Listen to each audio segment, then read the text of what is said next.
शान्तिरन्तरिक्षगुं शान्तिः पृथिवी शान्तिरापः शान्तिरोगदयः शान्तिवनस्पतयः शान्ति सर्वगुं शान्ति ब्रह्म शान्ति रेति यतो यथा समीहते ततो नो अमेहं गुरु सन्ना गुरु प्रजाभ्यो महिन्नासु शान्तिर्भवतु। श्रीमन्महागणाधिपते नमः। छोटी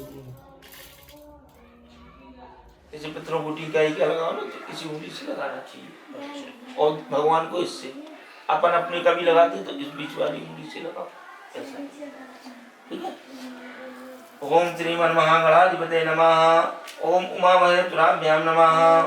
वाणीहिरण्यगर्भाभ्यां नमः। शचीपुरंद्राभ्यां नमः। मातृचरणकमलेभ्यो नमः। इष्टदेवताभ्यो नमः। कुलदेवताभ्यो नमः। ग्रामदेवताभ्यो नमः। वास्तुदेवताभ्यो नमः। सर्वेभ्यो देवेभ्यो नमः। सर्वेभ्यो ब्राह्मणेभ्यो नमः। सर्वेभ्यो ऋषिभ्यो नमः। सर्वेभ्यो तीर्थेभ्यो नमः। सर्वेभ्यो नदीभ्यो नमः। सीधे हाथ में ले लीजिए। श्रीमन्महागणाधिपते नमः।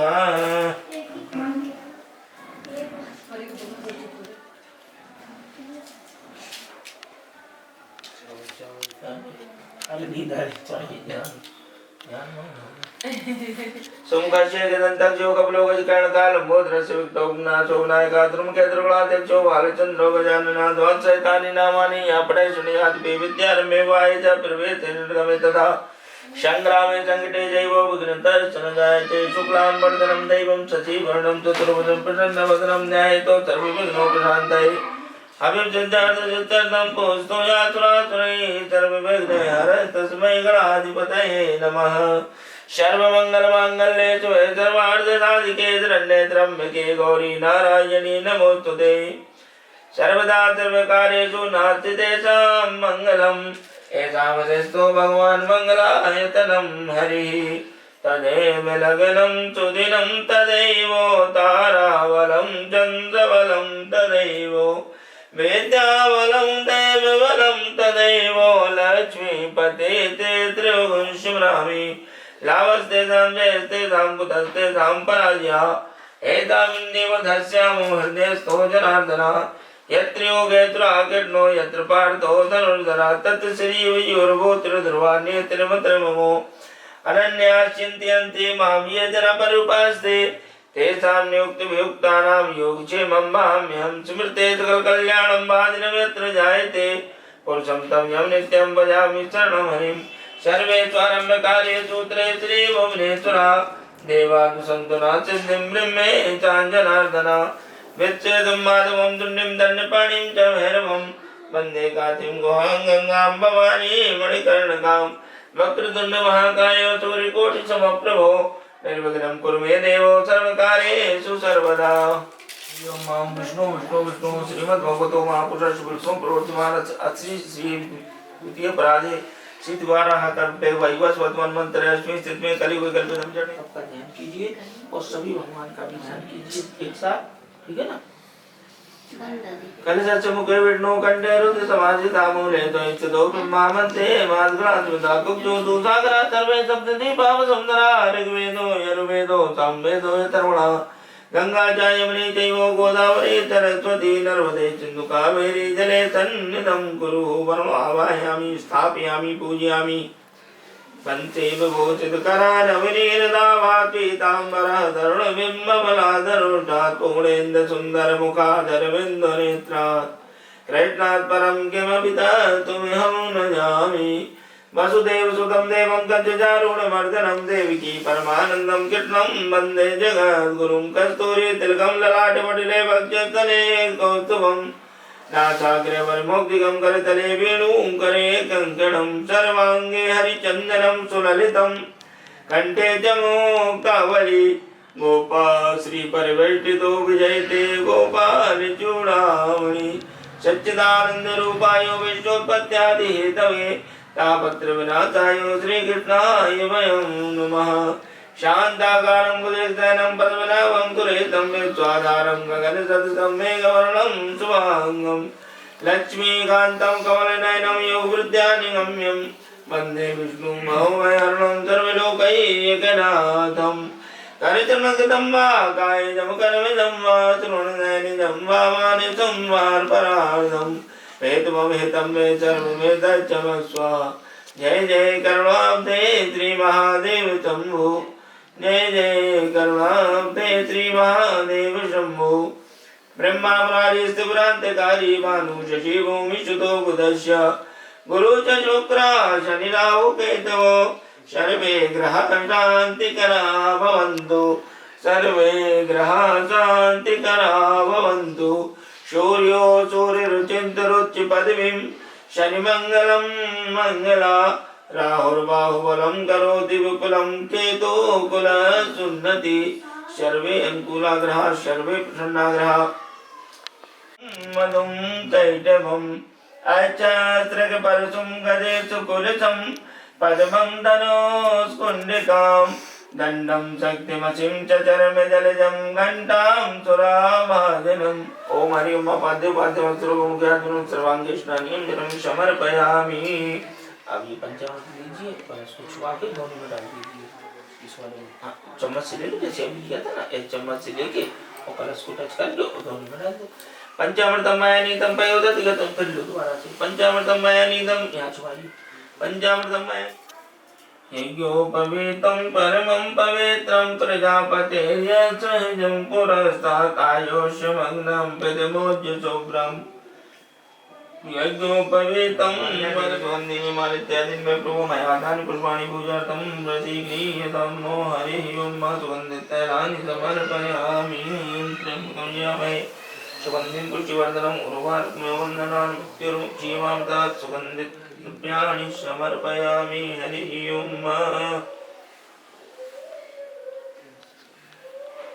धूपं दीपं दर्शयामि धूपदीपस्वस्कराय ओम चंद्रभावन सोजात परमेश्वरः।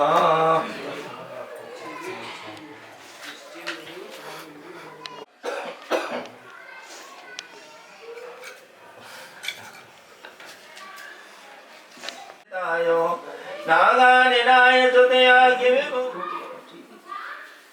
गर्मी लग रही नहीं कॉफी तो फिर भी रात की नहीं है नहीं अभी फिर भी आज अगर थोड़ी और अभी गर्मी आगे पड़ी तो क्या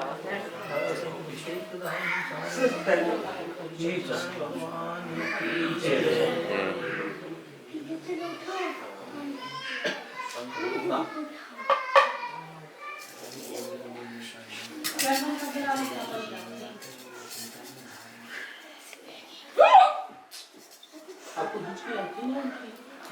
हाँ अब ये कमी तो है शरीर में, क्या है ये कमी तो है, ये कमी तो है।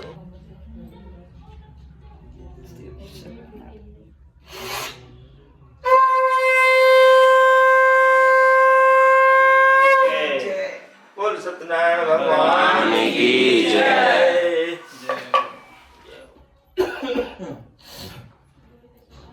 बोल लक्ष्मीनारायण भगवान की जय। प्रथमो अध्याय।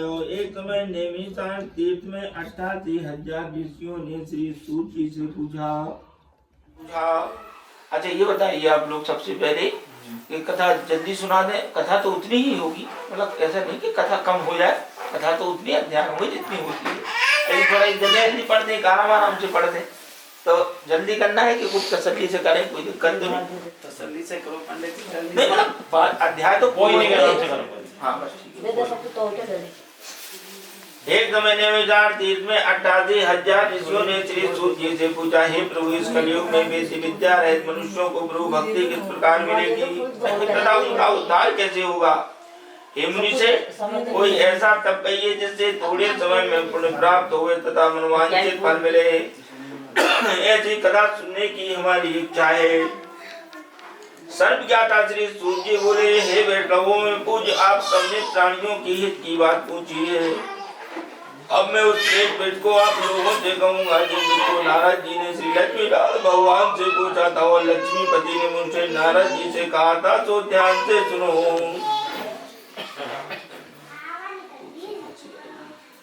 एक समय योगीराज नारद जी दूसरों के हित की इच्छा से अनेक लोगों में घूमते हुए मृत्यु लोक में यहाँ पहुँचे।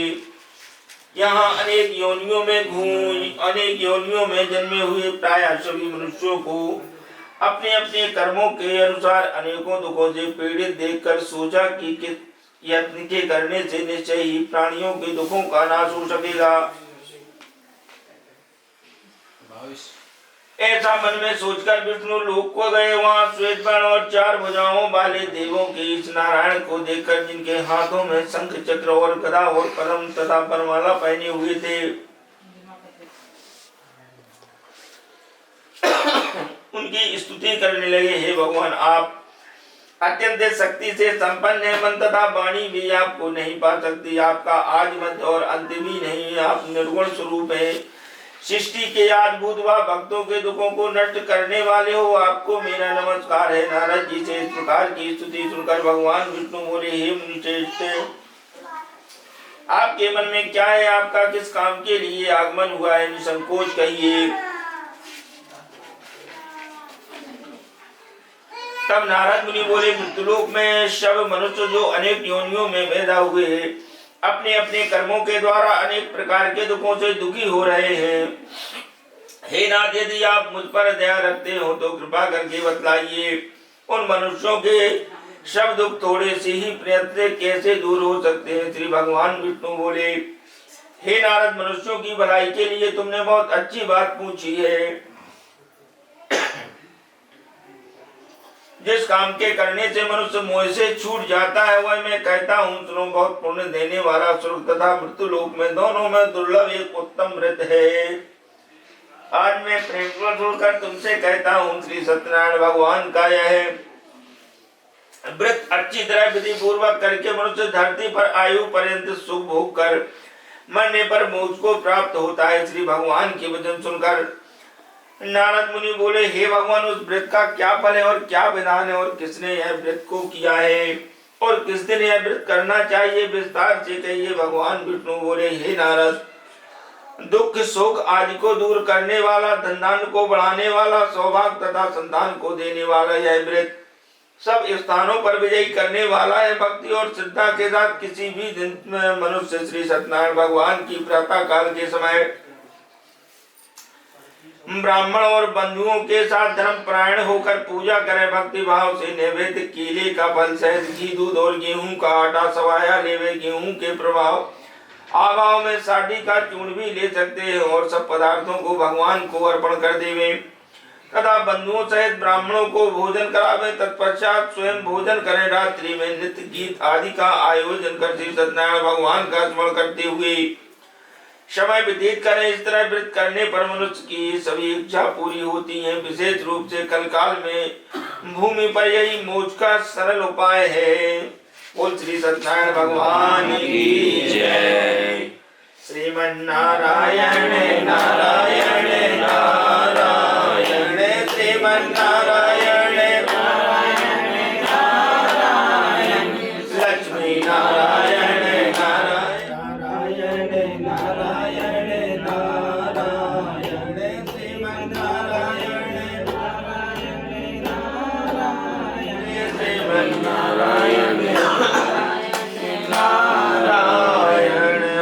सत्यनारायण भगवान की जय। द्वितीय अध्याय।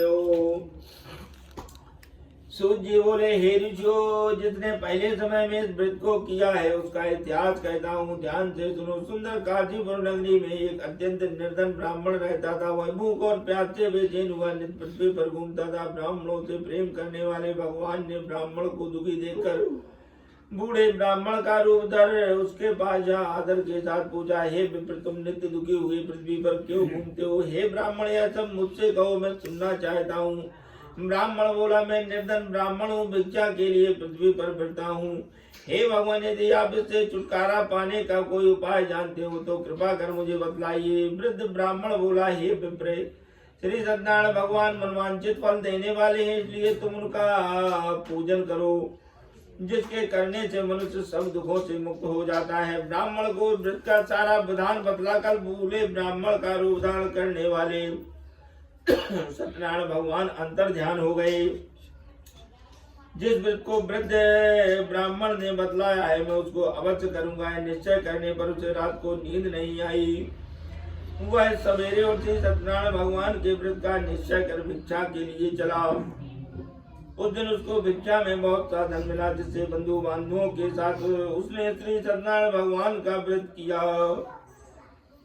इसके करने से वह ब्राह्मण सब दुखों से छूटकर अनेक प्रकार की संपत्तियों से युक्त हुआ।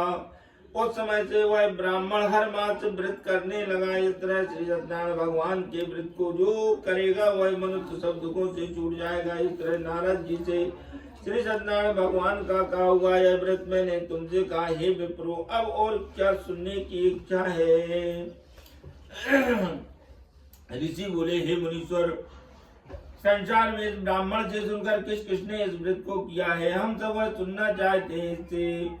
इसके लिए हमारे ऋषि बोले, हे मुनीश्वर, संसार में इस ब्राह्मण से सुनकर किसने इस व्रत को किया है? हम सब वह सुनना चाहते हैं। इसके लिए हमारे मन में जिज्ञासा है। सूत जी बोले, हे मुनियों, जिसने इस व्रत को किया है वह सब सुनो। एक समय वह ब्राह्मण धन और ऐश्वर्य के अनुसार बंधु बांधवों के साथ व्रत को करने को तैयार हुआ। उसी समय एक लकड़ी बेचने वाला बूढ़ा आदमी आया और बाहर लकड़ियों को रखकर ब्राह्मण के मकान में गया और भूख और प्यास से दुखी लकड़हारा उनको व्रत करते देखकर ब्राह्मण को नमस्कार कर कहने लगा, आप यह क्या कर रहे हैं? आप ये क्या कर रहे हो और इसके करने से क्या फल मिलता है? और कृपा करके मुझको बतलाइए। ब्राह्मण ने कहा, सब मनोकामनाओं को पूरा करने वाला है श्री सत्यनारायण भगवान का व्रत है। इसकी ही कृपा से मेरे यहाँ धन धान आदि में वृद्धि हुई है। ब्राह्मण से व्रत के बारे में जानकर लकड़हारा बहुत प्रसन्न हुआ। शरणामृत और प्रसाद खाने के बाद अपने घर को गया। अगले दिन लकड़हारे ने अपने मन में इस प्रकार का संकल्प किया कि आज ग्राम में लकड़ी बेचने से जो धन मिलेगा उसी से श्री सत्यदेव भगवान का उत्तम व्रत करूंगा। यह मन में विचार कर वह बूढ़ा आदमी लकड़ियों के गट्टर को सिर पर रखकर जिस नगर में धनवान लोग रहते थे सुंदर नगर में गया। उस दिन वहां पर उसे लकड़ियों का दाम पहले से 100 गुना मिला। तब वह बूढ़ा लकड़हारा दाम ले और अति प्रसन्न होकर पके केले, शक्कर, घी, दूध, दही और गेहूं का चूर्ण इत्यादि से सत्यनारायण भगवान की कुल व्रत की सामग्री को लेकर अपने घर गया। फिर उसने अपने भाइयों को साथ बुलाकर विधि के साथ भगवान का पूजन और व्रत किया। उस व्रत के प्रभाव से वह बूढ़ा लकड़हारा धन पुत्र आदि से युक्त हुआ और संसार के समस्त सुख भोग कर वैकुंठ धाम को चला गया। बोल श्री सत्यनारायण भगवान की जय। श्री कृष्ण गोविंद हरे मुरारी, हे नाथ नारायण वासुदेवा। श्री कृष्ण गोविंद हरे मुरारी, हे नाथ नारायण वासुदेवा। श्री कृष्ण गोविंद हरे मुरारी, हे नाथ नारायण वासुदेवा।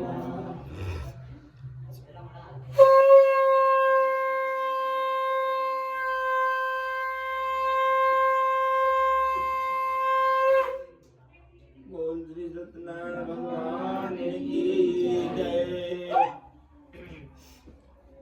तृतीयो अध्याय। सूत जी बोले, हे श्रेष्ठ मुनियों, अब आगे की कथा कहता हूँ सुनो। पहले समय में उल्का मुख नाम का एक बुद्धिमान राजा रहता था। वह सत्यवक्ता और जितेंद्रिय था। प्रतिदिन देवस्थानों पर जाता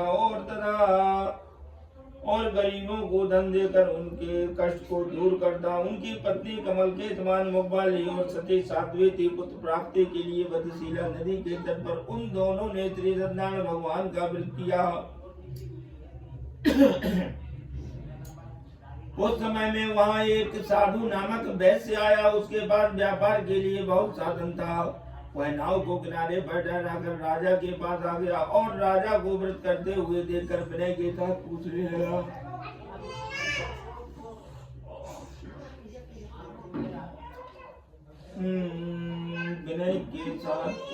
लगा, हे राजन, भक्ति चित्त से आप क्या कर रहे हैं और मेरी सुनने की क्या है? तो आप मुझे कृपा कर बतलाइए। राजा बोला, हे वैश्य, अपने बंधुओं के साथ पुत्रादि की प्राप्ति के लिए यह महाशक्तिमान श्री सत्यनारायण भगवान का व्रत वहाँ पूजन कर रहा हूँ। राजा के वचन सुनकर साधु आदर से बोला, हे राजन, मुझसे इसका सब विधान कहो, मैं भी आपके कथानुसार इस व्रत को करूंगा। मेरे भी कोई संतान नहीं है, मुझे विश्वास है कि इस व्रत के करने से निश्चय ही होगी। राजा से जब विधान सुन व्यापार से निवृत्त हो वह आनंद के साथ अपने घर को गया और साधु ने अपनी स्त्री को संतान देने वाले व्रत को सुनाया और प्रण किया कि अब मेरे कोई संतान नहीं है, इस व्रत को करूंगा। साधु ने ऐसा वचन अपनी स्त्री लीलावती से कहे। एक दिन उसकी स्त्री लीलावती पति के साथ आनंदित और सांसारिक धर्म में पवित्र होकर सत्यनारायण भगवान की कृपा से गर्भवती हो गई तथा 10वें महीने में उसने एक सुंदर कन्या का जन्म हुआ। दिनों दिन वह कन्या इस तरह बढ़ने लगी जैसे शुक्ल पक्ष का चंद्रमा बढ़ता है। जैसे शुक्ल पक्ष का चंद्रमा बढ़ता है। कन्या का नाम कलावती रखा गया। तब लीलावती ने मीठे शब्दों में अपने पति से कहा, जो आपने संकल्प किया था कि भगवान का व्रत करूंगा, अब आप उसे करिए। साधु बोला, हे प्रिय, इसके विवाह पर करूंगा। इस प्रकार अपनी पत्नी को आश्वासन देकर नगर को चला गया। कलावती पुत्रगृह में विधि को प्राप्त हो गई। साधु ने जब नगर में सखियों के साथ अपनी पुत्री को देखा तो तुरंत दूत बुलाकर पुत्री के वास्ते कोई सुयोगवर देकर लाओ। साधु की आज्ञा पाकर दूत कंचन नगर को पहुंचा। दूत कंचन नगर पहुंचा और वहां पर बड़ी खोज कर देखभाल कर लड़की के लिए सुयोग बड़े पुत्र को ले आया। उस सुयोग लड़के को देखकर साधु ने अपने बंधु बांधवों सहित प्रसन्न चित्त हो अपनी पुत्री का विवाह उसके साथ कर दिया। किंतु दुर्भाग्य से विवाह के समय भी उस व्रत को करना भूल गया। तब श्री सत्यनारायण भगवान क्रोधित हो गए और साधु को श्राप दिया कि तुम्हें दारुण दुख प्राप्त होगा। अपने कार्य में कुशल साधु वैश्य से अपनी जामाता सहित समुद्र के समीप स्थित रत्नपुर नगर में गया और वहाँ दोनों ससुर जमाई चंद्रकेतु राजा के उस नगर में व्यापार करने लगे। एक दिन भगवान श्री सत्यनारायण की माया से प्रेरित कोई चोर राजा का धन चुराकर भागा जा रहा था, किंतु राजा के दूतों को आता देखकर चोर ने घबरा कर भागते हुए राजा के धन को वहीं चुपचाप रख दिया जहाँ वे ससुर जमाई ठहरे हुए थे। जब दूत ने उस साधु के पास राजा के धन को रखा देखा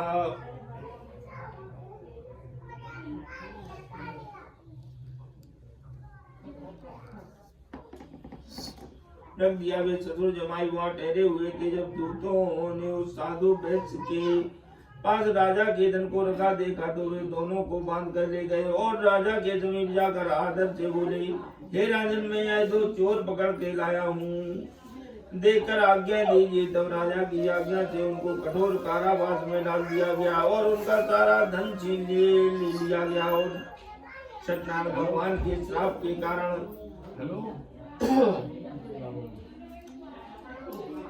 साधु वैश्य की पत्नी व पुत्री घर पर भी बहुत दुखी हुई। उनके घर पर जो धन रखा हुआ था चोर चुरा कर ले गए। शारीरिक व मानसिक पीड़ा तथा भूख और प्यास से अति दुखे तो अन्य की चिंता में कलावती एक ब्राह्मण के घर पहुंची।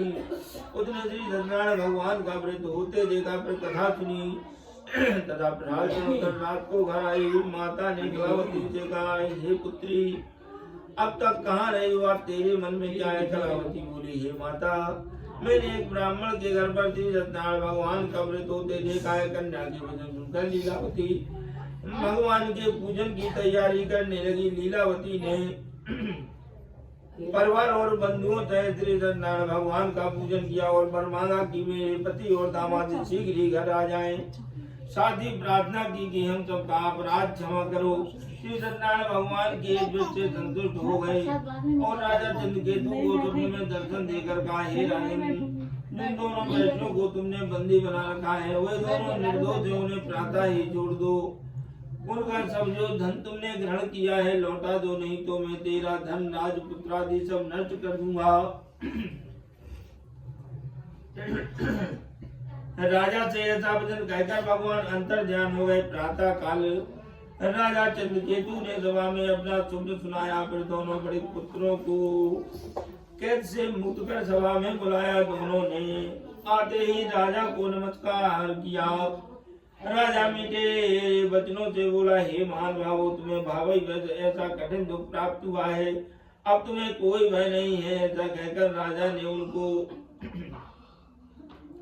नए नए वस्त्र आभूषण पहनाए तथा उनका जितना धन लिया था उससे दुगना धन देकर आदर सहित विदा किया। दोनों वैश्य अपने घर को चल दिए।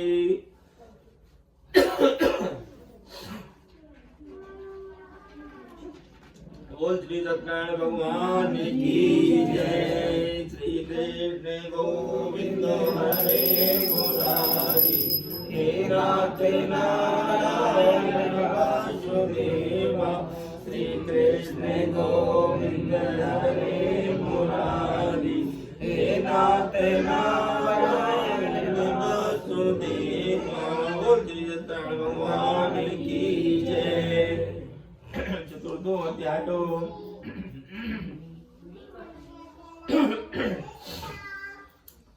सूत जी बोले, वैश्य ने मंगलाचार करके यात्रा आरंभ की और अपने नगर को चला। उनके थोड़ी दूर निकलने पर दंडी वेशधारी से सत्यनारायण भगवान ने उनसे पूछा, हे साधु, तेरी नाव में क्या है? अम्बानी बड़े हंसता हुआ बोला, हे दंडी, आप क्यों पूछते हो? क्या धन लेने की इच्छा है? मेरी नाव में तो बेल और पत्ते भरे हुए हैं। वैश्य का कठोर वचन सुनकर भगवान ने कहा, तुम्हारा वचन सत्य हो। दंडी ऐसा कहकर वहां से दूर चले गए। कुछ दूर जाकर समुद्र के किनारे बैठ गए। दंडी के जाने पर वैश्य ने नृत्य किया करने के बाद नाव को ऊंची उठी देखकर अचंभा किया और नाव में बेल और पत्ते आदि देखकर मूर्छित हो जमीन पर गिर पड़ा। फिर मूर्छा खुलने पर अत्यंत शोक प्रकट करने लगा। तब उनका दामाद बोला कि आप शोक ना करें, दंडी का श्राप है, अतः उनके चरण में चलना चाहिए, तभी हमारी मनोकामना पूरी होगी। दामाद के वचन सुनकर वैश्य दंडी के पास पहुंचा और अत्यंत भक्ति भाव से नमस्कार करके बोला, हे भगवान, आपकी माया से मोहित ब्रह्मा आदि भी आपके रूप को नहीं जान सकते, तब मैं अज्ञानी कैसे जान सकता हूँ? आप प्रसन्न होइए, मैं सामर्थ के अनुसार आपकी पूजा करूंगा, मेरी रक्षा करो और पहले के समान नौका में धन भर दो। उसके भक्तियुक्त वचन सुनकर भगवान प्रसन्न हो गए। उसकी इच्छा अनुसार वर देकर अंतर्ध्यान हो गए। तब उन्होंने नाव पर आकर देखा ये नाव धन से परिपूर्ण है। फिर वह भगवान श्री सत्यनारायण का पूजन कर साथियों सहित अपने नगर को चला। जब अपने नगर के निकट पहुंचा तब दूत को घर भेजा। दूत ने साधु के घर जाओ, उसकी स्त्री को नमस्कार कर कहा कि अपने साधु अपने दामाद सहित इस नगर के समीप आ गए हैं। तब तुम साधु की स्त्री बड़े हर्ष के साथ सत्यदेव का पूजन कर पुत्री से कहा, मैं अपने पति के दर्शन को जाती हूँ, तो कार्य पूर्ण कर शीघ्र ही आ जा। परंतु कलावती ने माता के वचनों को अनसुनाकर रात को छोड़कर पति के पास चली गई। प्रसाद की अवज्ञा के कारण सत्यदेव ने रुष्ट हो उसके पति को नाव सहित पानी में डुबो दिया। कलावती अपने पति को ना देखकर रोती हुई जमीन पर गिर गई। इस तरह नौका को डूबा हुआ और कन्या को रोता हुआ देखकर साधु बड़ा दुखित हुआ और बोला, हे प्रभु, मुझसे या मेरे परिवार से जो कोई भूल हुई हो मुझे क्षमा करो। इसके दीन वचन सुनकर सत्यदेव भगवान प्रसन्न हो गए और आकाशवाणी हुई, हे साधु, तेरी कन्या मेरे प्रसाद को छोड़कर आई है,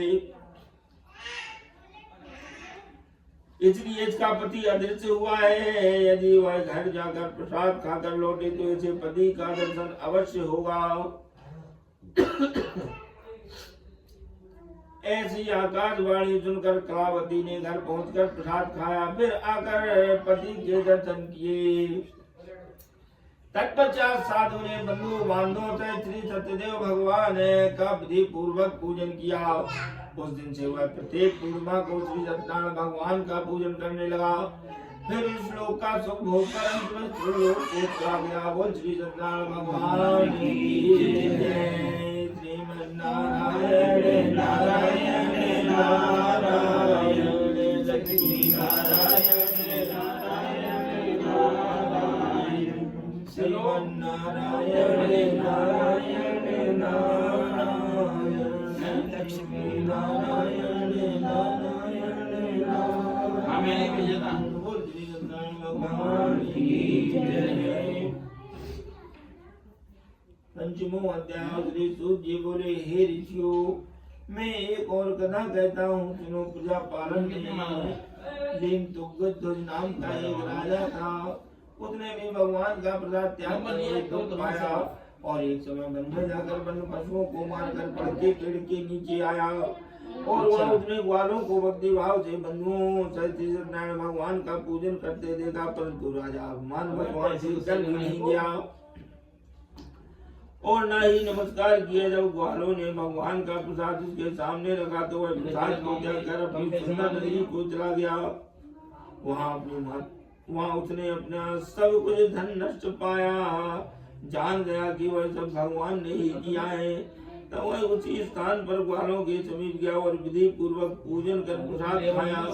तो सत्यदेव की कृपा से पहले जैसा था सब वैसा ही हो गया। फिर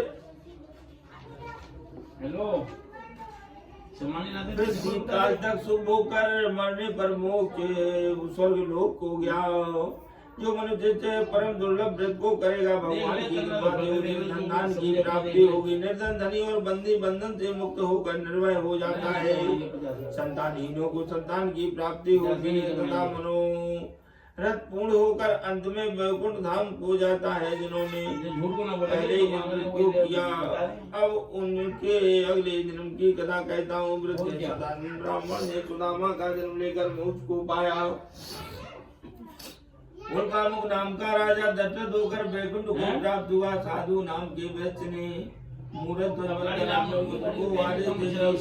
को प्राप्त किया। महाराजा तुम उन्होंने बहुत से लोगों को भगवान की को प्राप्त किया। लकड़हारा भी अगले जन्म में कोई नामक निषाद हुआ, जिसने भगवान राम के चरणों की सेवा कर को प्राप्त किया। वो श्री सत्यनारायण भगवान कर ले, बात कर ले इनसे, उसको भी कर ले अपने सबसे।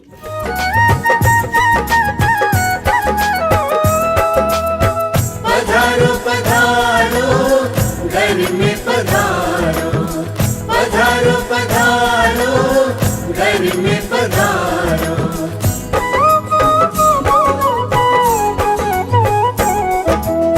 घर में पधारो गजानन जी, मेरे घर में पधारो। घर में पधारो गजानन जी, मेरे घर में पधारो। घर में पधारो गजानन जी, मेरे घर में पधारो। घर में पधारो गजानन जी, मेरे घर में पधारो। रिद्धि सिद्धि लेके आंगण राजा, मेरे घर में पधारो।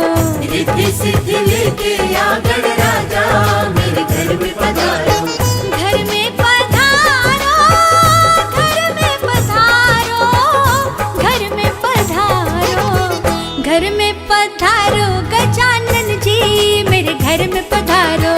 घर में पधारो गजानन जी, मेरे घर में पधारो।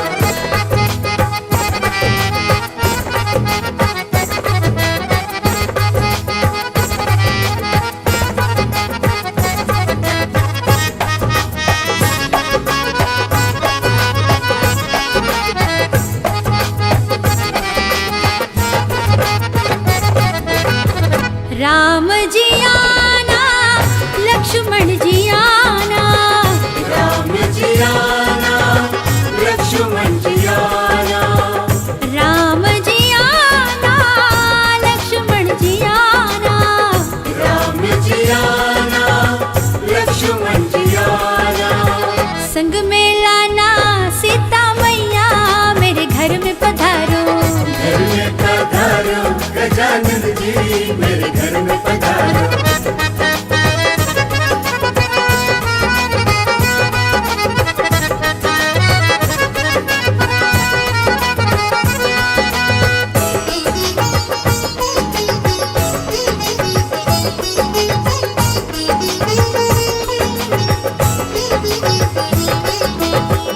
ब्रह्मा जी आना, विष्णु जी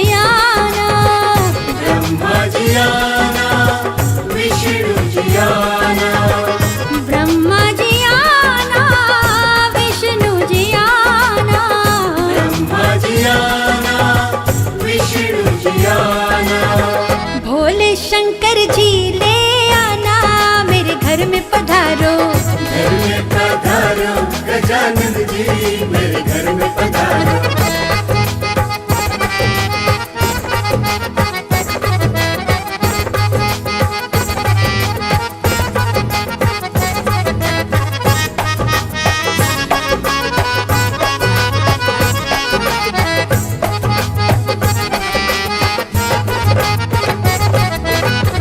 लक्ष्मी जी आ